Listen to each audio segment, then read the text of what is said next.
It's Frybread here, and today I really want to talk about the upcoming matchup between Oklahoma Sooners and the Ohio State Buckeyes this Saturday.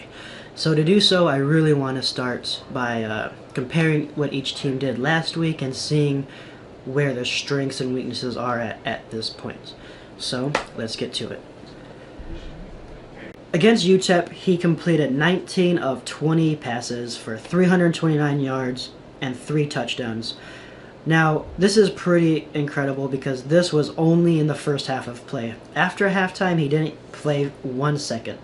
Once halftime was over and the teams took the field again, quarterback Kyler Murray took over, and he completed 10 for 11 passes for 149 yards and 1 touchdown. Now, if this is any indicator of how the season is going to go, I would say that Baker Mayfield is going to tear apart every team's secondary that he plays against. He seems to be really in sync with his receivers, and his just decision-making and accuracy is just out of this world right now. And Kyler Murray is going to be an extremely explosive player down the road later this year or next year. He's the fastest player on the team, super accurate, and I'm just really excited to see him play as well. For Ohio State, we have J.T. Barrett. He completed 20 of 35 passing attempts for 304 yards and 3 touchdowns.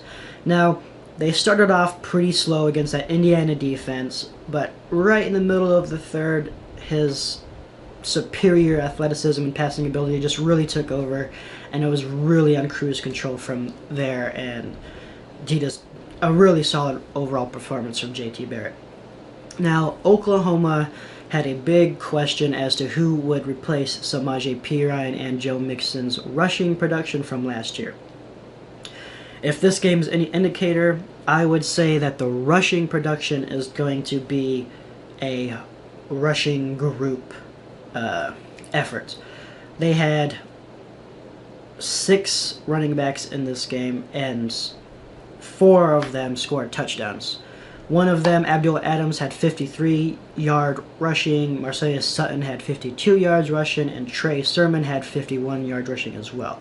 So it seems like it's really an overall committee type thing. Each running back brings something new to the offense, and I'm really excited to see how these guys develop just all together. It's a very bright future for running backs for Oklahoma. Now, Ohio State obviously has one really big rushing superstar in J.K. Dobbins. He rushed for 181 yards from scrimmage, and that's pretty incredible. J.T. Barrett, as the quarterback, also rushed for 61 yards and 1 touchdown. You know, dual threat quarterbacks are really hard to contain, and he's one of the best ones out there. Antonio Williams for Ohio State had 44 yards rushing and 2 touchdowns, so he seems to be a pretty big goal line threat as well.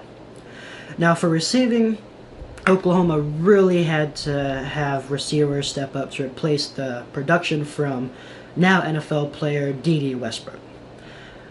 I would say that they more than did that. Mark Andrews, the big tight end for Oklahoma, had 7 receptions for 134 yards and 1 touchdown. Now, I'm really hyped on Mark Andrews because he looks NFL ready.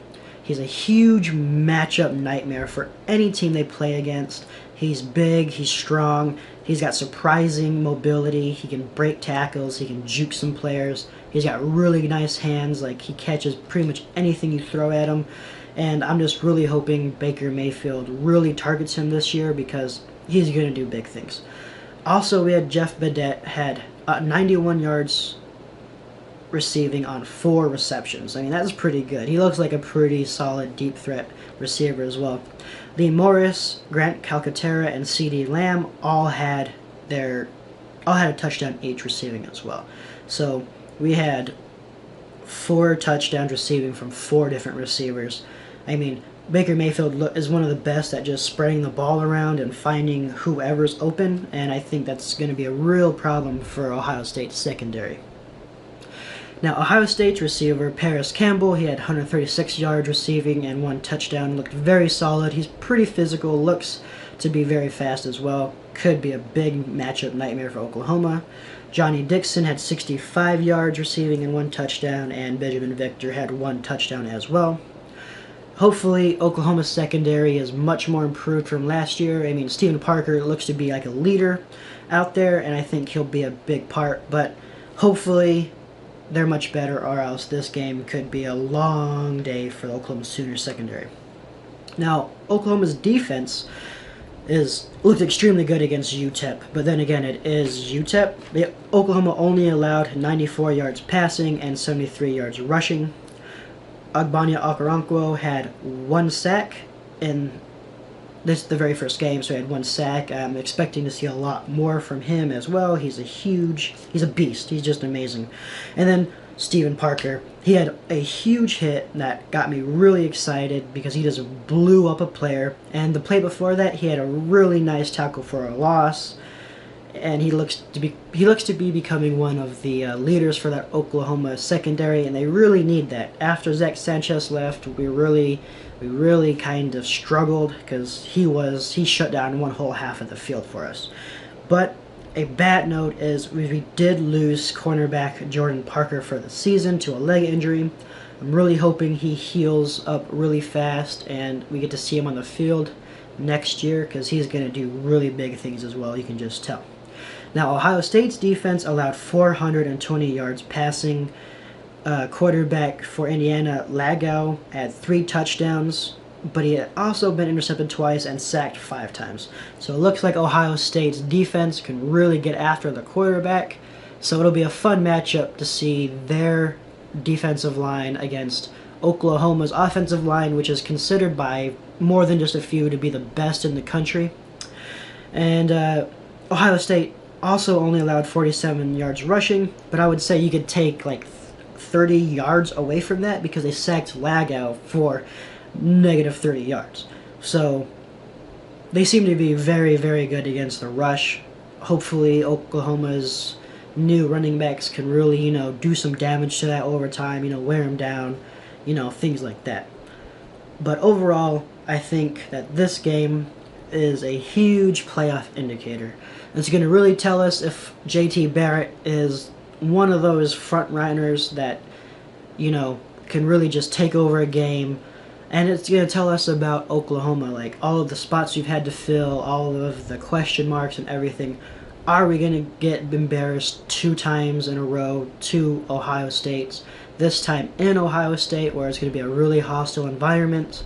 It's a big game, and I'm very excited to see who comes out on top.